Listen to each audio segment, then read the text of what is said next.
Bollywood silver screen presenting black hat. इस कहानी की शुरुआत में हांगकांग में एक पावर प्लांट को दिखाया जाता है जहां के सिस्टम को कुछ लोग एक खास सॉफ्टवेयर से हैक कर लेते हैं और इस वजह से वहां का कूलेंट पंप बंद हो जाता है, जिसके बाद वहां पर हीट बढ़ना शुरू हो जाती है और तभी वहां पर एक ब्लास्ट होता है। इस ब्लास्ट के बाद आर्मी के बड़े बड़े ऑफिसर्स की एक मीटिंग होती है जिसमें गवर्नमेंट के भी बड़े बड़े ऑफिसर्स होते हैं। यहाँ पर कैप्टन को दिखाया जाता है जिसे आईटी सेक्टर की बहुत नॉलेज है। उससे पूछा जाता है कि हैकर्स ने कैसे हमारे सिस्टम को हैक कर लिया। वो बताता है कि रेड नाम के एक सॉफ्टवेयर से वो ऐसा कर पाए।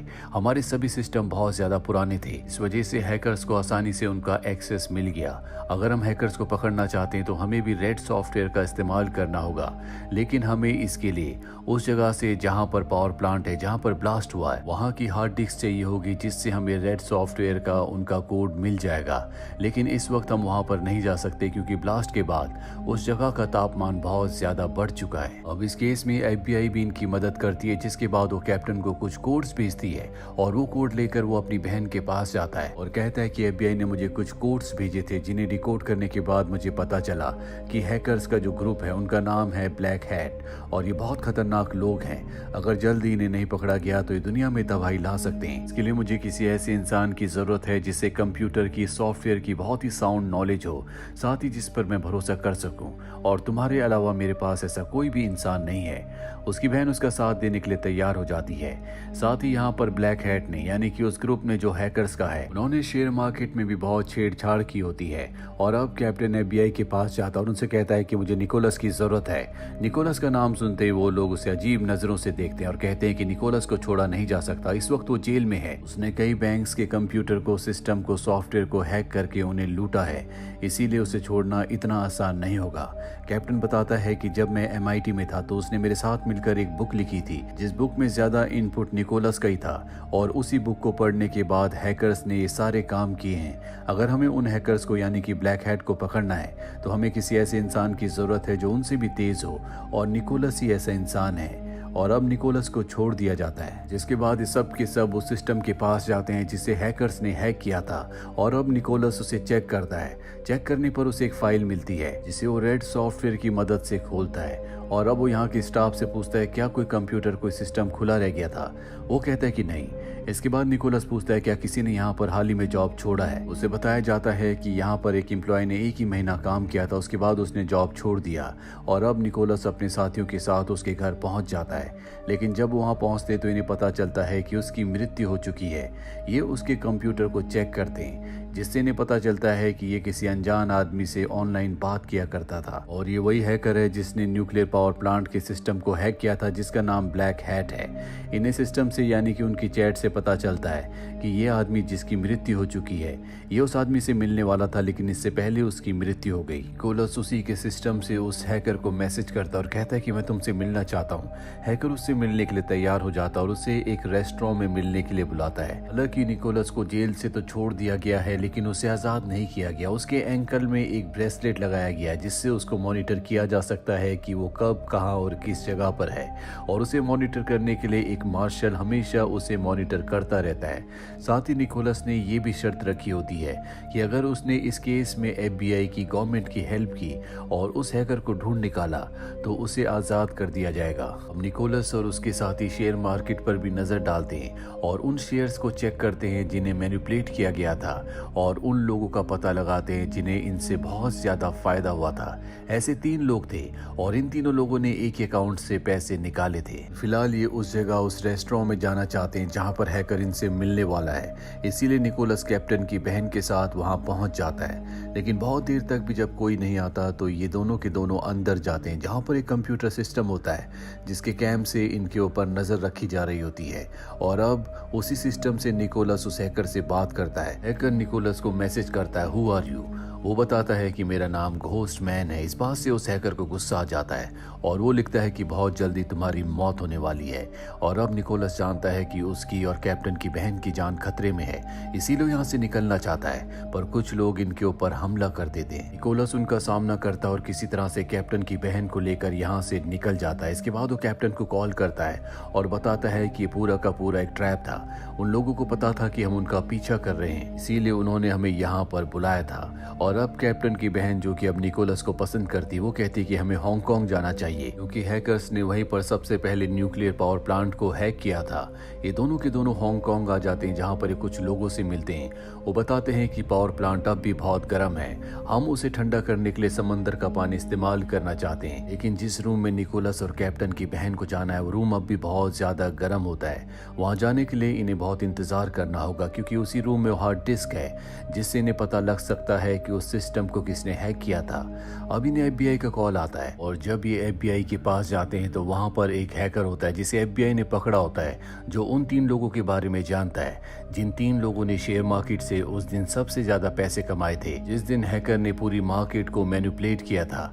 ये आदमी बताता है कि पैसे अब भी अकाउंट में है, वो लोग कभी भी आपस में बात नहीं करते, वो सिर्फ मिलते हैं। ये सारी बातें सुनने के बाद निकोलस कहता है कि इन तीनों का कोई हेड भी है, क्योंकि अगर ये तीनों इंडिविजुअली काम कर रहे होते तो अब तक ये पैसे निकाल चुके होते, और इन्होंने पैसे नहीं निकाले, इसका मतलब कोई इन्हें गाइड कर रहा है। अब FBI की टीम निकोलस की मदद से उन तीनों लोगों को ट्रेस करती है और इन्हें पता चलता है कि वो तीनों लोग अलग अलग जगह जाते हैं, जिसके बाद ये एक जगह मिलते हैं और उसी जगह पर इन्हें एक और नाम मिलता है जो होता है एलियस का, जो अक्सर उसी दिन उस जगह पर जाता है जहां पर ये तीनों एक साथ मिलते हैं। निकोलस उसके घर पर उसकी जगह पर पहुंच जाता है जहां पर वो वहां के सारे सिग्नल्स को हैक करके मैसेज भेजता है, लेकिन वो तीनों हैकर्स बहुत ज्यादा चालाक होते हैं। उन तक कभी कोई ना पहुंचे या उनके बारे में कभी किसी को पता ना चले, इसीलिए उन्होंने यहाँ के सिग्नल्स को जाम किया होता है। निकोलस उन्हें ब्लूटूथ से मैसेज भेजता है जिसके बाद उनका आंसर आता है और ये आंसर कोड वर्ड्स में होता है। FBI को कहता है कि मुझे इसे डिकोड करने में टाइम लगेगा। वहीं उन तीनों लोगों के अकाउंट में जितने भी पैसे होते हैं वो सारे के सारे पैसे एक कसिनो में भेज देते हैं, जिससे यहाँ पर FBI को और साथ ही निकोलस को पता चल जाता है कि हैकर्स को इनके बारे में पता चल चुका है। उन्हें पता है कि FBI उन पर नजर रख रही है, इसीलिए उन्होंने एक कदम उठाया होता है। वहीं अब इनके पास उन तीनों लोगों तक और उन्हें जो लीड कर रहा है उस तक पहुंचने का सिर्फ एक ही रास्ता है और वो है एलियस। ये सब एलियस का पीछा करना शुरू कर देते हैं, लेकिन एलियस को पता चल जाता है, इसीलिए एलियस के लोग इनके ऊपर हमला कर देते हैं। ये भी जवाबी हमला करते हैं, लेकिन एलियस अपने साथियों के साथ भागने में कामयाब हो जाता है। अब इन्हें पता चलता है कि न्यूक्लियर पावर प्लांट को स्टेबलाइज कर दिया गया, यानी कि अब वहां पर हीट नहीं है, इसीलिए ये उस कंट्रोल रूम में जा सकते हैं जहां पर हार्ड डिस्क है। इस हार्ड डिस्क के डेटा को रिकवर करके ये हैकर का पता लगा सकते हैं। निकोलस अपने साथियों के साथ वहां पर जाता है और हार्ड डिस्क को हासिल कर लेता है, पर जब वो उसे खोलता है तो उसे पता चलता है कि रेडिएशन की वजह से हार्ड डिस्क करप्ट हो गई है। अब उसमें से डेटा को नहीं निकाला जा सकता, यानी कि ये अब उस हैकर तक नहीं पहुंच सकते, और अगर इसे इस करप्ट हार्ड डिस्क को ठीक करना है तो इन्हें ब्लैक विडो सॉफ्टवेयर की जरूरत होगी। निकोलस उस सॉफ्टवेयर को यूज करने की परमिशन मांगता है, लेकिन उसे परमिशन नहीं मिलती क्योंकि ये पूरा का पूरा हादसा हांगकांग यानी चाइना में हुआ है और गवर्नमेंट नहीं चाहती कि उनके सॉफ्टवेयर में चाइना का एक्सेस हो, इसीलिए उसकी परमिशन को पूरी तरह से रद्द कर दिया जाता है। निकोलस अपने साथी ऑफिसर से कहता है कि मैं ब्लैक विडो सॉफ्टवेयर को हैक करके पता लगा सकता हूँ, लेकिन ये बहुत ही रिस्की काम है। उसकी ऑफिसर कहती है कि अगर तुमने ऐसा किया तो हो सकता है कि तुम्हें हमेशा के लिए जेल में भेज दिया जाए, लेकिन निकोलस इस रिस्क को लेने के लिए तैयार है और हैक करने से पहले वो सभी लोगों को वहां से जाने के लिए कहता है। पर कैप्टन की बहन जो उसे प्यार करती है वो कहती है कि मैं तुम्हारे साथ ही रुकूंगी, और इसके बाद निकोलस NSA यानी कि नेशनल सिक्योरिटी एजेंसी का ब्लैक विडो सॉफ्टवेयर हैक करता है, जिससे वो हार्ड डिस्क को रिकवर कर लेता है जिसमें सारी की सारी इंफॉर्मेशन है जो करप्ट हो गई थी, और उससे पता चलता है कि हैकर बहुत ज्यादा चालाक है। वो एक ऐसे सिस्टम को यूज करते हैं जिसे हैक नहीं किया जा सकता, और उस सिस्टम का जो सर्वर है वो जकार्ता में है। अब यहाँ पर NSA को और FBI को पता चल चुका होता है कि निकोलस ने उनके सिस्टम को यानी कि NSA के सिस्टम को जिसमें ब्लैक विडो सॉफ्टवेयर है उसे हैक किया था, इसीलिए ऊपर से ऑर्डर्स आते हैं कि निकोलस को गिरफ्तार करके सलाखों के पीछे एक बार फिर से भेज दिया जाए। और जब ये बात कैप्टन को पता चलती है तो वो अपनी बहन को मैसेज करता है और कहता है कि निकोलस को कहो कि वो जल्द से जल्द उस जगह से भाग जाए। निकोलस कैप्टन की बहन के साथ वहां से भाग जाता है, जिसके बाद वहां पर वो मार्शल आ जाता है जिसके पास वो ट्रैकर का पूरा कंट्रोल है, जिस ट्रैकर को निकोलस की एंकल पर बांधा गया है। और अब वो उस एंकल ब्रेसलेट की मदद से भी उसे मॉनिटर नहीं कर सकता, उस तक नहीं पहुंच सकता, क्योंकि उसे निकालकर निकोलस ने अपनी पुरानी लोकेशन पर रख दिया होता है। वहीं दिखाया जाता है कि कैप्टन निकोलस और अपनी बहन से मिलने के लिए आता है, पर इससे पहले कि वो गाड़ी से उतरता, एलियस रॉकेट लॉन्चर से उसकी गाड़ी के ऊपर हमला कर देता है जिससे उसकी मृत्यु हो जाती है। और अब वो निकोलस और कैप्टन की बहन के ऊपर भी गोलियां चलाता है, पर यहाँ पर FBI के एजेंट आ जाते हैं जो उनका सामना करते हैं, पर उनकी तादाद तादाद बहुत ज्यादा होती है, इसीलिए वो FBI एजेंट्स को मार देते हैं। पर निकोलस कैप्टन की बहन के साथ यहाँ से भागने में कामयाब हो जाता है और अभी दोनों के दोनों मलेशिया के लिए निकल पड़ते हैं, क्योंकि इन्होंने देखा था कि हैकर्स ने सैटेलाइट के थ्रू मलेशिया की बहुत सारी फोटोज ली हैं। फोटोज की मदद से मलेशिया की उस जगह पहुंचते हैं जहां पर एक पावर प्लांट और 5 माइनिंग कंपनीज होती है। निकोलस यहां पर सारा हैकर्स का प्लान समझ जाता है कि हांगकांग के पावर प्लांट को हैकर्स ने सिर्फ इसीलिए हैक किया था ताकि वो जान सके कि उन्हें कोई पकड़ सकता है या नहीं। वो एक तरह का उनका टेस्ट प्लान था, लेकिन असली प्लान उनका यहाँ पर होता है। यहाँ पर भी वो पावर प्लांट को हैक करेंगे, जिसके बाद वो यहाँ के सबसे बड़े डैम को ब्लास्ट कर देंगे, जिससे यहाँ की सभी माइंस के अंदर पानी भर जाएगा। यहाँ पर क्राइसिस आ जाएंगे और जो पैसे उनके पास हैं, जो उन्होंने शेयर मार्केट से कमाए हैं, वो उन सारे पैसों को यहाँ पर इन्वेस्ट करेंगे, क्योंकि यहाँ की कीमतें बहुत कम हो जाएंगी और इस इन्वेस्टमेंट से उन्हें इतना फायदा होगा जिसके बारे में कभी किसी ने सोचा भी नहीं था। इन्हें पता चलता है कि वो हैकर्स इस वक्त इंडोनेशिया में है, इसीलिए दोनों के दोनों यहाँ से इंडोनेशिया यानी जकार्ता पहुंच जाते हैं, जहां पर हैकर्स का सर्वर है। लेकिन सर्वर तक पहुंचना इतना आसान नहीं है, इसीलिए निकोलस सबसे पहले एक यहाँ पर झूठा एक्सीडेंट करवाता है और जब सारी सिक्योरिटी का ध्यान उधर होता है, वो हैकर्स के सर्वर रूम में चला जाता है और वहां उस सिस्टम को ऑपरेट करके उसके पास हैकर्स का सारा डेटा आ जाता है, जिससे उसे पता चलता है कि हैकर्स ने अपने $73 मिलियन यहाँ के एक लोकल बैंक में डाल दिए हैं और अब कैप्टन की बहन को वो उस लोकल बैंक में भेजता है। यहाँ पर कैप्टन की बहन बैंक के एम्प्लॉय को कहती है कि मेरी यहाँ पर एक जरूरी मीटिंग होने वाली है, लेकिन मेरा पेन ड्राइव नहीं चल रहा, क्या आप मेरे पेन ड्राइव को अपने सिस्टम के साथ लगाकर चेक कर सकते हैं। बैंक एम्प्लॉय उसके पेन ड्राइव को अपने CPU के साथ कनेक्ट कर देता है और जैसे वो ऐसा करता है, बैंक का सारा डेटा, उस सर्वर का पूरा कंट्रोल निकोलस के पास आ जाता है और निकोलस उनके $73 मिलियन को इस बैंक से स्विस बैंक में ट्रांसफर कर देता है। साथ ही वो एलियस के लिए एक मैसेज छोड़ता है कि अगर तुम अपने पैसे वापस चाहते हो तो मुझसे कांटेक्ट करो। एलियस उसे कॉल करता है, जिसके बाद निकोलस कहता है कि मैं जानता हूं कि तुम्हारा भी कोई बॉस है और अगर वो अपने पैसे वापस चाहता है तो मैं उससे बात करना चाहता हूं। इसके बाद वो अपने बॉस की निकोलस से बात करवाता है। वो पूछता है कि तुम्हें क्या चाहिए।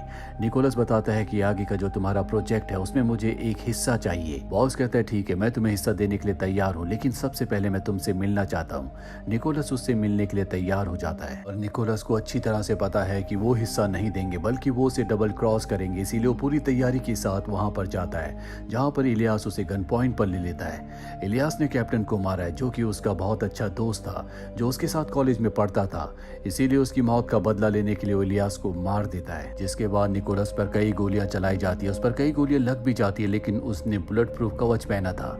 यहाँ पर वो लगभग सभी को मार देता है, लेकिन तभी उसके सामने ब्लैक हैट आ जाता है, जो कि इन सब का बॉस है। वो निकोलस को जख्मी कर देता है, लेकिन निकोलस उसे मारकर यहाँ से निकलने में कामयाब हो जाता है और वो कैप्टन की बहन से मिलता है, जिससे वो प्यार करता है। वो उसके जख्मों को ट्रीट करती है और ये इस देश को छोड़कर निकल जाते हैं। निकोलस को अब पुलिस नहीं ढूंढ सकती, साथ ही उसके पास हैकर्स के सारे पैसे हैं जो उसने अपने स्विस बैंक के अकाउंट में ट्रांसफर कर दिए थे, जिसका मतलब ये है कि उसके पास अब जिंदगी में किसी चीज की कमी नहीं है। और इसी के साथ ये फिल्म, ये कहानी यहीं पर खत्म हो जाती है। उम्मीद करते हैं कि ये कहानी आपको पसंद आई होगी।